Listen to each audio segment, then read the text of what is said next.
playing with Kevin, obviously competed against him for years. Just like, what has that experience been like over the last season and a half, being his teammate, getting to be around him? This is the thing. I had somebody say this to me the other day. Guys doesn't play anymore, but was a young player on one of my teams. And he was like, being around you, being around so-and-so, being around so-and-so. I don't want to give the guy away, but being around all you different guys, being around vets, like, I'm not in the same category as these guys. I want to be clear on that, but guys who just really were serious in how they approached their craft. I think Kevin is like at the top of that, like with how he treats basketball. It's insane. What is it like being around him every day? I mean, exactly what you just broke it down, basically.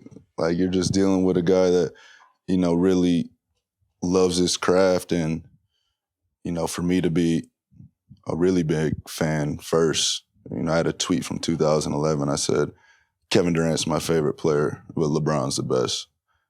I found it when I got drafted. Everybody, they start retweeting it. But just always being a fan, and then, hearing those type of stories about how obsessive he is with his work, and, how he gets after and how much of a hoops junkie he is.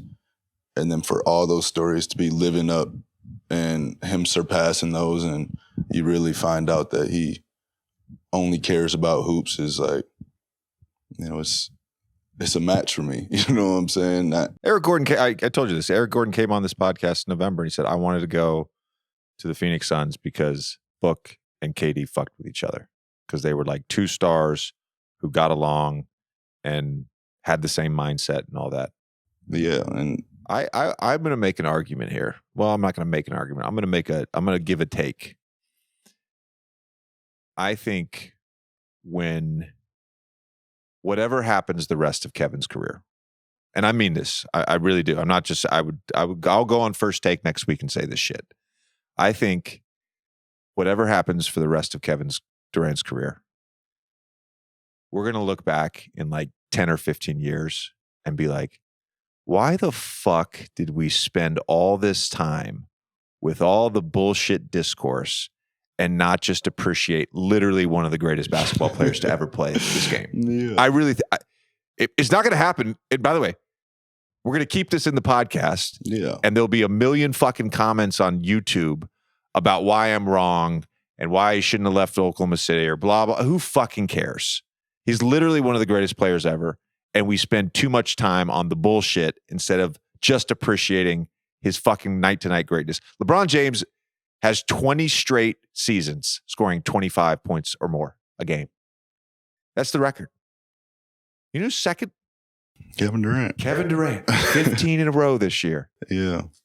I mean, that's just, the real ones know. You know what I'm saying? Everything else is clickbait, in my opinion. Like, my biggest thing, I'm sure he'd say the same thing, is like getting respect from the ones that you respect. The real legends of the game. The people that can sit at the same table as you. And, once you're verified by those and your idols, like, they're always going to say something. That's just media. I'll never sit at that table, so I don't have to worry about that shit. Do you, in that regard, do you feel like verified? Verified? By the greats. By like your peers, the other great players. Man, I've had some of the greatest conversations in my life with the people that I most respected, and